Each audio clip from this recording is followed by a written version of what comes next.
বন্ধুরা অনেক হয়ে গিয়েছে, তো চলুন এবার চপ বানানো যাক। তো বন্ধুরা প্রথমে আমি পাতাগুলো বেছে নিচ্ছি। এই যে দেখুন এভাবে বাছতে হবে।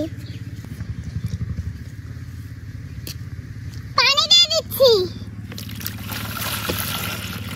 জালি পাতাগুলো ধুয়ে নেব। জালি পাতার বড় খেতে কিন্তু অনেক সুস্বাদু। ধোয়া শেষ, তুলে নিচ্ছি।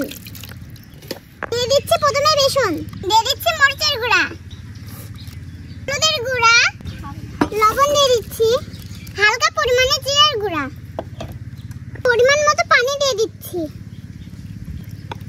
সুন্দর মতো মাখিয়ে নিচ্ছি,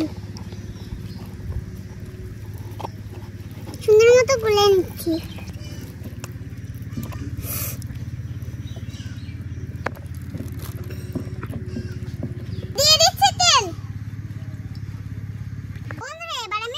বেসনের সাথে মাখিয়ে তেলে এড়ে দিচ্ছি।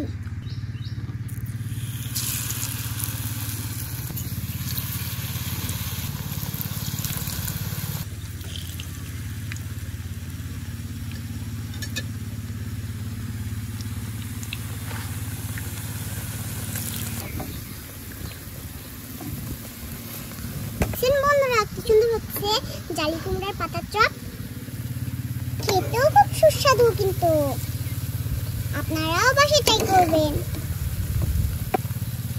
বন্ধুরা জালি কুমড়ার পাতার চপ হয়ে গেছে, তো এবার আমি নামিয়ে নিব।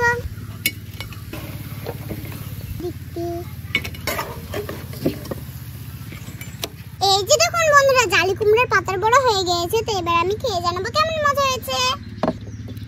বিসমিল্লাহ।